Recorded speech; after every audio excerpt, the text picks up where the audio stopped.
So we're going to cover a very popular AI and technology stock, Broadcom, and figure out whether it actually might be a good buy in 2025 or maybe a hold or sell. So they've actually had a solid year. If you want to just summarize all of this, you can kind of look up a quick summary with AI.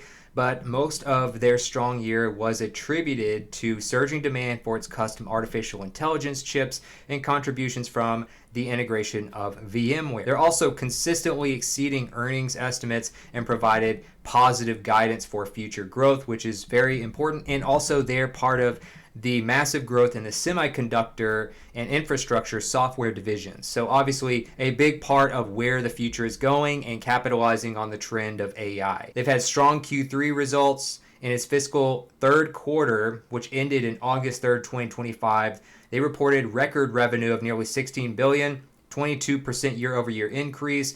Non-GAAP earnings per share were $1.69, surpassing analyst expectations.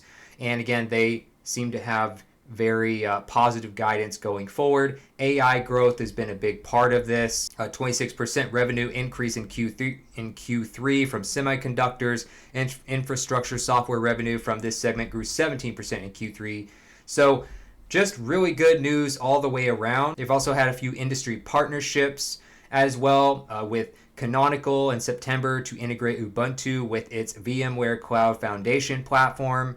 They've also been exploring acquisitions as well, maybe even exploring a potential bid for Intel's chip design business. So the thing is, they are massively dependent on AI, but a lot of the top stocks right now are. So if you want to just kind of break down mostly their business model, obviously I went over a lot of that already, but mainly, other than just being a leading semiconductor and infrastructure software business, they basically generate revenue from hardware sales, software licenses, and subscription services, with a recent strategic focus on high margin recurring revenue from large stable customers, particularly in AI and private cloud markets. They also provided robust guidance for the fourth quarter of fiscal year 2025, which ends in November. So we know they beat on revenue, we know they beat on earnings per share based on analyst estimates, but they're also expecting a really strong last quarter of the year. So not only are they beating analyst expectations, they are bullish that this will continue. So let's get more into the numbers of what kind of returns they've been getting over the years. Obviously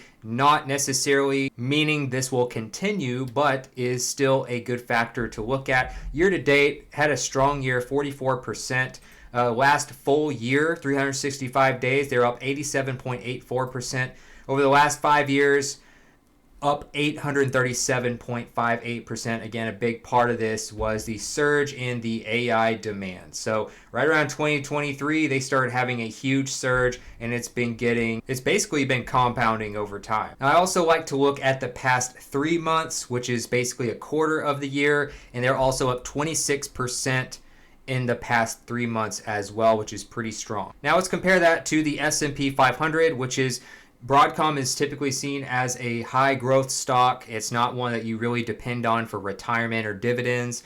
So if you look at, you're comparing it to the gold standard of the S&P 500, up year to date 13.53%, past year 15.63%, past 5 years up 101%, and you are basically blowing the S&P 500 out of the water over the past pretty much any period of time that you're looking at over the past 5 years, whether it's short term or longer term. So some other things to look at here on Google Finance for Broadcom. One is they have a pretty high PE ratio. Many companies have a very high PE ratio right now. In fact, the S&P 500, I believe, just hit around 30 for their PE ratio, which is considered pretty high for the S&P 500. People keep talking about, when is it going to crash? When is it going to crash? When is the bubble going to explode? And it's like, it just doesn't happen. Consumer or investor sentiment doesn't seem to just go by pure logic anymore. So we have kind of a combination of some scary economic factors, but also the surge in AI and what is clearly the next huge wave of innovation. And so it seems like the wave of innovation is trumping the concern over the economy. But if you look at their PE ratios, pretty high. You have to kind of compare that with the growth. Sometimes higher growth stocks are worth a higher PE ratio, and they just kind of defy logic. But dividend you do at least get a little bit of a dividend yield. Some people don't buy any stocks that don't get a dividend yield. I've heard some investors say stuff like that. I don't know if I agree with that necessarily, but they do get you at least a little bit of a dividend, which is also a good sign of they expect stability. A company might use a dividend not necessarily to pay you a lot, or position themselves as like a super stable, like retirement consistent stock, but more like, hey, we really believe that we're in a great place, we are extremely stable, and we're going to pay you a dividend yield because of that. So that's one other way to look at dividends, not just what is it paying you, because this is pretty low, but a sign of stability. So if you look at the numbers year over year, they're all very good. They're all in the green here, and they're rising. So if you look at the balance sheet here, now you do have, if you look at assets versus liabilities, I would like that to be a little bit better. They do have a less than a 2-to-1 ratio of assets to liabilities, but that's obviously not like an end-all be-all metric or anything like that. Price to book is one a lot of people like to use here. It is obviously kind of high, but a lot of times tech companies have a higher price to book score here. Return on assets, though, is actually pretty good. Usually you want something like 5 to 10% or better, and they are right close to that, just really solid mark right there. And then return on capital, pretty similar. You want something like 8 to 15% to consider that a pretty solid return, and they are right in the middle of that range. Now, the price to earnings ratio on Robinhood is usually a little bit different than the one on Google Finance. One of them is more like a forward PE ratio. The other one is more of a trailing PE ratio. So they're both very similar, so it doesn't really matter here. They're about the same for the most part. It's very rare, but every once in a while you will see one like drastic difference between forward and trailing PE ratio. But if you look at what hedge funds are doing, which obviously just one small little indicator, just something interesting to look at here. Hedge funds, their entire job is to make really good returns for their clients who are rich people. So hedge funds here, if you look at ownership of Broadcom, increased by 2.79 million shares versus Q1. This is not obviously financial advice, but if you look compared to Q1 over time through as the year has gone on, more people were selling in Q1, but in Q2, it kind of basically reversed. It flipped. So you have 76% buying and 24% selling for hedge funds in Q2. We don't have Q3 yet on here, but good signs there. Insiders, of course, you only have very small indicators here, a very small sample size of insiders. So I don't usually look too much into this, but it's one interesting little thing here, one little tidbit that you have one informative buy of 3.6 thousand shares and 7 informative sells of 336,000 shares in the last 3 months. So that might be kind of interesting if that's something you give a lot of weight to. And you can also see which insiders are actually doing that here below this. So you have basically people who work within the company when you talk about insiders here. Now, analyst ratings. This is, I believe, a little more important than what insiders are doing. But analyst ratings here, you have 48 different Wall Street analysts, and almost every single one of them is saying that Broadcom is a buy right now. So it's always good to get other opinions than just your own, in my opinion. But 92% are giving them a buy rating. Only 8.3% are saying they're a hold. 0% out of 48 analysts are saying that they are a sell right now. As you can see, they're pretty much beating on expectations every single quarter. It's not like blowing it out of the water, and they probably have pretty high expectations in general from analysts considering what they do. But still, they are beating estimates, and they are also bullish on the future, not only showing that by providing a dividend, showing that they believe they have stable growth going forward, but also that they have increased guidance over time as well. Another thing to look at is kind of an alternative to the PE ratio that if you look at Broadcom is actually considered pretty high, but it is a 51.11 EV, which is enterprise value to EBITDA ratio, which stands for earnings before interest, taxes, depreciation, and amortization. So this is kind of more of like a raw version of the PE ratio that some people use as an alternative. because the PE ratio can be kind of misleading at times, because it can look lower than it really should be based on certain tax loopholes or accounting, things like that. But if you look at theirs compared to other companies in the semiconductor industry,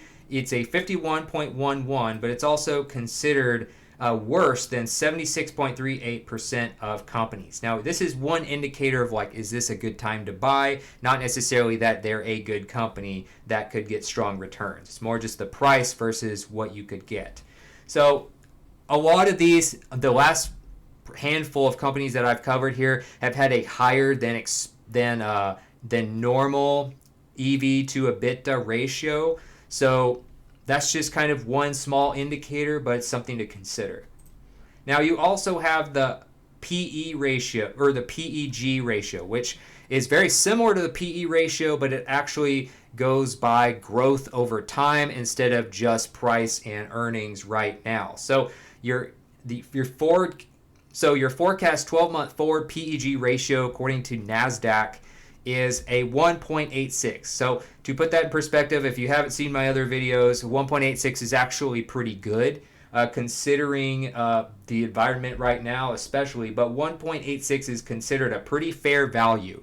So if you're looking at just all these different indicators of whether or not it's a good time to buy, you have PE ratio, you have EV to EBITDA, you have PEG, you have all these different ratios to consider. But this one is considered a pretty good value. If it was like below 1, it would be like really undervalued, which is great. The higher it is, the worse, of course it is, because it seems like you're getting less value for the price the higher it is. Now, I've seen some that were super high, like Tesla, but this one is pretty good. Now, another thing I like to look at is a little bit different, but now you can look at what insiders are doing, people who work in the company, and whether or not they're selling stock, but that doesn't necessarily mean they're worried about the future if they're selling stock. It might just be them taking profits because they keep hitting all these all-time highs. A lot of people are taking profits because of that. Now, what the actual company culture is and how well the company is led, what do the people who work there say about the leadership of Broadcom? That's also important, I believe. Not just what do they do, but what's the leadership like? Now, Broadcom could honestly have better reviews. I've seen a lot of companies with better reviews than this. 3.3 out of 5 is pretty average in my opinion. A lot of companies have much better scores in this area, like NVIDIA, for instance, and AMD, but 48% would recommend working here to a friend. So actually less than half of employees on average would recommend working here to a friend. So not the greatest employee score there, and only about half of them approve of the CEO. So if you're talking about a culture at a company, this is pretty close to something like Tesla. Now, you may have known that Tesla has all these innovative ideas and they promise a lot of things, but they also have kind of a mixed opinion of whether or not they have good leadership and a good culture at the company. So this has very similar scores to something like Tesla, which is a little bit concerning to me. If you actually factor in all the different things I was talking about here with Broadcom, I would actually have them as a buy. Obviously, not financial advice. This is something that I do believe they're going to keep growing. I do believe the growth potential is still massive, even though they're hitting all-time highs. This entire sector, they're one of the top like semiconductor companies out there, and you can see by how much growth they've had over time that it makes sense why they're growing so much. But I would say maybe the few things that mainly concern me, that like if I had a budget for how much I'm putting in each month into investments and I'm buying individual stocks. That's kind of how I look at this. Why would I buy this as opposed to the S&P 500? Well, I think it'll outperform the S&P 500 over time if you hold it long term. There could be a dip coming. There could be massive growth coming in the near future. But over time, if you're looking for growth long term, I think they will be one of the big companies that capitalizes on the AI movement. But that being said, are they priced the best right now? They're still priced kind of high. Different indicators are saying different things. Analysts seem to agree that it's a buy right now. One other thing that gives me a little bit of a reservation that means basically I would probably consider this more of a conservative buy, is because of, you know, what the culture seems like, what the company says about leadership, things like that. Whereas you can get a very similar stock to Broadcom. For instance, you want to have, you know, different people have different opinions on diversity in a portfolio. I try to have a little bit of diversity, so I'm not just having days where it's just like down 5%, up 5%, down, you know. I like having a little bit of diversity so it's a little bit less, you know, of a roller coaster. That's just what works for me. But if you compare Broadcom to, say, some of the other semiconductor stocks like Nvidia or AMD or something like that, it's outperforming AMD pretty well, especially in the last couple of years. But if you were to say buy this over Nvidia, I don't know if I would be able to justify that. Maybe I would do like 75% Nvidia, 25% Broadcom if you're trying to just get into semiconductors. But it's very comparable. It's in the same industry. They're capitalizing on a lot of the same things. And I think Nvidia is actually, they're considered to have a higher score as far as company culture, leadership, things like that. And they are kind of the gold standard of the whole market right now. So I do think they are a buy, but I think they're more of a conservative buy. And I think something like Nvidia might actually be a little bit better if you're just looking to get into semiconductors. Obviously not financial advice, but hopefully this helps you make a little bit more of an informed decision, or gives you some things that you can research more before you decide whether or not you want Broadcom to buy, hold, or sell.